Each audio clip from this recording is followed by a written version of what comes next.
Hello मेरे प्यारे दोस्तों, कैसे हैं आप लोग। आई होप आप सब मस्त होंगे। तो भाई साहब, आज जब मैं क्लास शूट कर रहा हूँ तो आज है 24 फरवरी, ठीक है। और अभी टाइम कितना हो रहा है, तो अभी 2 बज रहा है, ठीक है। दोपहर के 2 बज रहे हैं। तो भाई साहब, इसी टाइमिंग पे आपको 2:15 पर, ठीक है भाई साहब, 2:15 आपको कॉपी मिल जाएगी, ठीक है। 2 बजे ही मिल जाएगी, मतलब 2:15 से आपका स्टार्ट हो जाएगा लिखना शुरू, ठीक है। तो कब है पेपर भाई साहब? आपका 25 फरवरी को, ठीक है भाई साहब, 25 फरवरी को आपका पेपर है और आपके पास समय नहीं बचा है, ठीक है। और केमिस्ट्री दोस्तों, जो केमिस्ट्री है ना, ये टफेस्ट सब्जेक्ट है। केमिस्ट्री हो गया, फिजिक्स हो गया, ये टफ माना जाता है। वो है भी दोस्तों, ठीक है। तो आपको कैसे, अगर आपने कुछ नहीं पढ़ा, ठीक ना, और आप पास होना चाहते हैं तो इस वीडियो को देखिए। मैं कुछ इस वीडियो में ट्रिक्स बताऊंगा जिसके माध्यम से आप पास तो हो ही जाओगे, और कुछ बताऊंगा अगर आप उनको तैयार करते हो तो आपको अच्छा नंबर भी मिलेगा। आपको अगर बताइए तो वीडियो को पूरा देखिए। अगर चैनल पहली बार सब्सक्राइब करें और अपने सभी दोस्तों से शेयर भी कर दीजिए। पहले कर दीजिए दोस्तों। वो बोलते हैं ना, कर भला तो हो भला। अगर करोगे भला तभी होगा भला। ये मत सोचना यार उसका ज्यादा नंबर आ जाएगा, मेरा कम नंबर आ जाएगा। दोस्तों, ये नहीं होता है, ठीक ना।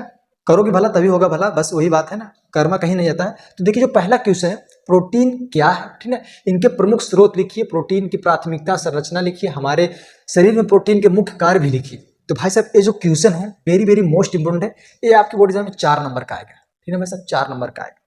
तो ये देखिए, मैंने लिखा है अपने आसान लैंग्वेज में, प्रोटीन, ठीक ना, नाइट्रोजन युक्त जटिल अणु है। अब इससे आसान शब्द नहीं हो सकता है, ठीक ना भाई साहब। ये जीव जगत के विकास, वृद्धि तथा शरीर के रख रखाव के लिए अति आवश्यक होते हैं। जब आप पढ़ोगे ना तो भाई साहब आप कहोगे हाँ यार, कितना आसान लैंग्वेज में, इतना कठिन शब्द था, मैंने उसको सरल शब्द में बनाया है, ठीक है। तो उसके लिए लाइक करना चाहिए।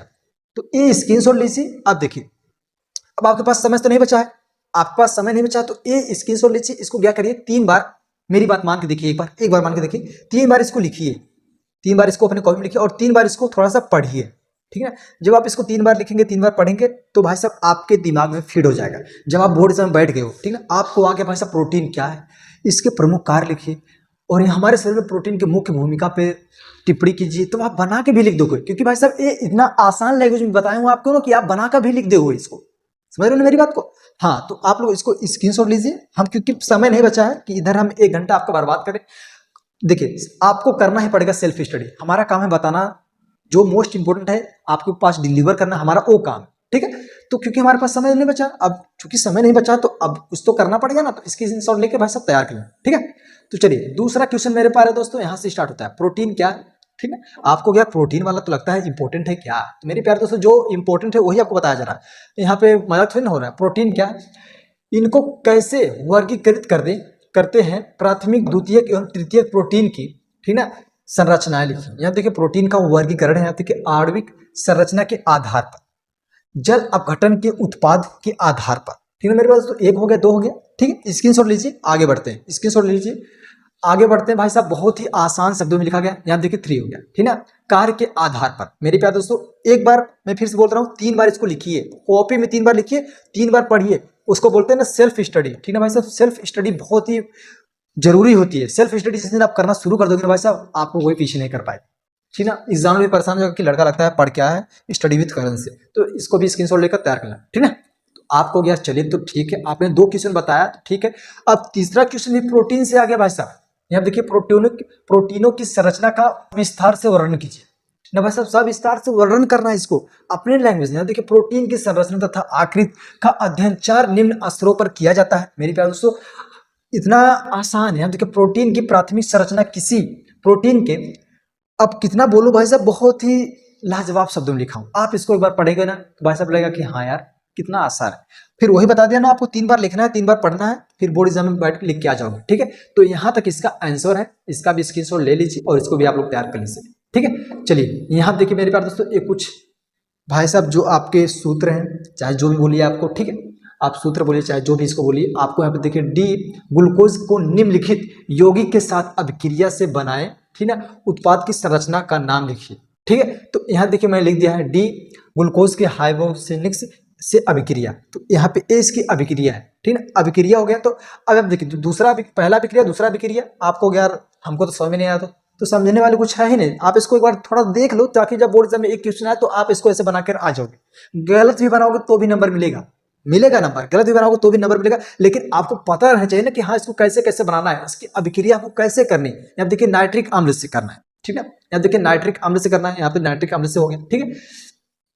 तो ये हो गया आपका खत्म। यहाँ देखिए भाई साहब पांचवा question very very most important है, डीएनए तथा आरएनए में कोई 4 अंतर लिखिए। तो मेरे पास दोस्तों बहुत ही आसान है, 4 अंतर लिखना बहुत से इसमें आसान है। देखिए यह एक केंद्रक में पाए जाने वाले क्रोमोसोम, ठीक है, गुणसूत्रों में से पाया जाता है, ठीक है। यह देखिए इसका पहला हो गया। यहाँ देखिए यह मुख्यतः कोशिका द्रव साइटोप्लाज्मा में पाया जाता है, ठीक है। इसमें राइबो शर्करा होती है, ठीक है। इसकी एक सूत्रीय कुंडली संरचना होती है, ठीक है। यह प्रोटीन संश्लेषण में मदद करता है। तो यार क्या आम है यार, ये तो समझिए बहुत आसान है। स्क्रीनशॉट लेकर 3 बार लिखिए, 3 बार पढ़िए, बस काम खत्म, ठीक है। चलिए यहाँ देखिए इसका भी स्क्रीनशॉट लीजिए, 3 बार पढ़िए, 3 बार देखिए, आपके दिमाग में बैठ जाएगा, ठीक है। चलिए बढ़ते हैं आगे। इसका आंसर यहाँ तक है, तो आप लोग इसको तैयार कर लें मेरे प्यारे दोस्तों। I request you. यहाँ पे देखिए मेरे प्यारे दोस्तों जो 7वां क्वेश्चन क्या बोला भाई साहब, कार्बोहाइड्रेट क्या होते हैं, इनका वर्गीकरण कीजिए तथा प्रत्येक वर्ग के कार्बोहाइड्रेट का नाम व सूत्र लिखिए। मेरे प्यारे दोस्तों बहुत ही आसान है, बहुत ही आसान है। यहाँ देखिए कार्बोहाइड्रेट भौतिक बहु अणु है, ठीक है, रासायनिक रूप से, ठीक है। यहाँ से यहाँ तक देखिए इसका परिभाषा हो गया क्या है, ठीक है। और यहाँ देखिए इसका नाम हो गया, यहाँ पे देखिए तीनों का बताया गया है, ठीक है। यहाँ देखिए तीनों बताया गया, तो इस प्रकार से यहाँ देखिए तीनों हो गया, ठीक है। यहाँ देखिए मैं आपको बता रहा हूँ, यहाँ देखिए आपका 2 हो गया, पहले बोल रहा हूँ। यहाँ देखिए 1 2, ठीक है। यहाँ देखिए 3, तीनों आप लोग देख लीजिए, ठीक है। चलिए एक बार फिर से पीछे करते हैं ताकि आप स्क्रीनशॉट ले पाए, ठीक है। यहाँ पे स्क्रीनशॉट लीजिए, यहाँ देखिए यहाँ पे आपका आंसर इंड हो गया, ठीक है। चलिए बढ़ते हैं आगे। तो यहाँ देखिए भाई साहब जो 8वां क्वेश्चन क्या बोला भाई साहब, प्राथमिक द्वितीयक, यहाँ देखिए प्राथमिक द्वितीयक एवं तृतीयक एमिनियो की पहचान की विधि का वर्णन कीजिए, इन अभिक्रिया के रासायनिक समीकरण लिखिए। आप कहोगे यार ये तो बहुत कठिन हो रहा है। मेरे प्यारे दोस्तों जब आप सोचिए, जब आप ए ही याद नहीं कर पाओगे, ये समझ लीजिए एक थ्योरी वाला है, ठीक, थ्योरी है। अगर जब आप ए ही तैयार नहीं कर पाओगे तो आप रिएक्शन, ठीक है, न्यूमेरिकल डेरिवेशन आप लोग कैसे तैयार करोगे। तो उसी के लिए भाई साहब ए इंपॉर्टेंट है, ताकि जब आप बोर्ड एग्जाम बैठो ए आए तो आप लिख दो, ठीक है।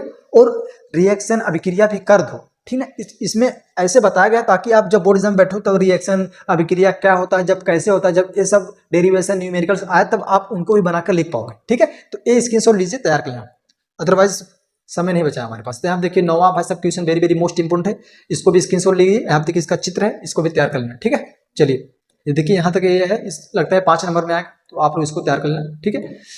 तो ये भी देखिए वेरी वेरी मोस्ट इंपोर्टेंट है, इसका भी स्क्रीनशॉट लीजिए, इसको भी तैयार कर लेना, ठीक है। चलिए आगे बढ़ते हैं, ठीक है। यहाँ देखिए भाई साहब 11वां क्वेश्चन जो बताया जा रहा है मेरे प्यारे दोस्तों बहुत ही इंपॉर्टेंट है, तैयार कर लेना, अदरवाइज पछतावा रहेगा, ठीक है।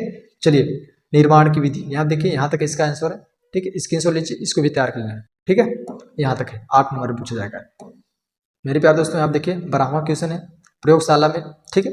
प्रयोगशाला में एसीटोन बनाने की विधि का सचित्र वर्णन कीजिए, इसकी निम्न अभिक्रिया का समीकरण लिखिए, ठीक है। यहाँ देखिए तीनों यहाँ पे उसका समीकरण लिखा गया, अभिक्रिया करना है इसके साथ, ठीक है। तो ऐसे से हुआ है, तो आप लोग इसको कर सकते हो बहुत ही आसान तरीके से। देखिए इसका आंसर यहाँ तक है, ठीक है, और यहाँ तक है। तो स्क्रीनशॉट लेके भाई साहब आप लोग इसको तैयार कर लेना, ठीक है। यहाँ पे देखिए 13वां क्वेश्चन मेरे प्यारे दोस्तों, ये भी बहुत ही इंपॉर्टेंट है, ठीक है। इसका क्वेश्चन यहाँ देखिए, इसका क्वेश्चन यहाँ है, आंसर ये है, ठीक है, ताकि आपको कंफ्यूजिंग ना, मैं आपको पहले ही अवेयर कर दूँ, ठीक है। स्क्रीनशॉट लीजिए, इसको तैयार कर लेना, ठीक है। चलिए देखते हैं आगे, ये जो भी था मोस्ट इंपोर्टेंट था, ठीक है, आप लोग समझ सकते हो। यहाँ आप देखिए, ठीक है, यहाँ देखिए ये भी इंपॉर्टेंट है, इसका स्क्रीनशॉट लीजिए मेरे प्यारे दोस्तों। स्क्रीनशॉट लेने के बाद चलिए बढ़ते हैं आगे, ठीक है। ये देखिए 15वां क्वेश्चन मेरे प्यारे दोस्तों, ठीक है, 15वां क्वेश्चन हो गया। तो अभी तक मैंने जो आपको जितना 15 क्वेश्चन बताया, ठीक है, अभी तक मैंने आपको जो 15 क्वेश्चन बताया वेरी वेरी मोस्ट इंपोर्टेंट था, आप लोग उसको तैयार करना, ठीक है मेरे प्यारे दोस्तों, क्योंकि इन्हीं में से कोई ना कोई आपको बोर्ड एग्जाम में जरूर देखने मिलेगा। तो समय हो गया काफ़ी और मुझे नेक्स्ट क्लास शूट करना है, ठीक है। तो आप लोग इसका स्क्रीनशॉट लेकर तैयार कर लेना, ठीक ना। चलिए और बता रहा हूँ आपको, ताकि आपको कन्फ्यूजिंग ना रहे, ठीक है। यहाँ देख लीजिए 16वां क्वेश्चन है, ठीक है, इसका भी स्क्रीनशॉट लीजिए और इसको भी तैयार कर लेना, ठीक है। इसका आंसर यहाँ तक है, तैयार कर लेना मेरे प्यारे दोस्तों, ठीक है। यहाँ तक इसका आंसर है, तैयार कर लेना इसको, ठीक है। यहाँ देखिए 19वां क्वेश्चन है, ठीक है, 19वां क्वेश्चन ये भी बहुत इंपॉर्टेंट है, इसको भी तैयार कर लेना। यहाँ देखिए सॉरी यहाँ पे क्या हो गया, लगता है मिस्टेक हो गया, 17वां क्वेश्चन में पढ़ने में कुछ गड़बड़ी होगी, ठीक है। और भी क्लास शूट करना, तभी दिमाग लगता है बढ़ गया इधर, ठीक है। इसका भी स्क्रीनशॉट लीजिए, इसका भी स्क्रीनशॉट लीजिए, ठीक है, बहुत सही, बहुत बढ़िया। यहाँ तक देखिए इसका आंसर है, यहाँ देखिए यहाँ तक इसका आंसर है, 8 नंबर में पूछा जाएगा, ठीक है। चलिए बहुत बढ़िया, यहाँ तक इसका स्क्रीनशॉट लीजिए मेरे प्यारे दोस्तों, ठीक है। चलिए बढ़ते हैं आगे। क्या होता है जब, ठीक है मेरे प्यारे दोस्तों, क्या होता है जब और कैसे होता है जब, ठीक है। ये देखिए इंपॉर्टेंट है, आप लोग इसको गूगल कर सकते हो, ठीक है। ये आपके डेरिवेशन में न्यूमेरिकल में बोले तो आएगा, ठीक है। तो आप लोग इसको स्क्रीनशॉट लेकर तैयार कर लेना। यहाँ देखिए पहला है, ठीक। तो ये जितना है मैंने आपको जो भी बताया आप लोग इसको स्क्रीनशॉट लेकर तैयार कर लें, ठीक है। तो अब हम नेक्स्ट क्लास शूट करेंगे ताकि और भी जो बचा कुचा है आपका क्लियर हो जाए। तो आज के लिए बस इतना ही, मिलेंगे आपसे एक नई क्लास में। तो जय हिंद, वंदे मातरम।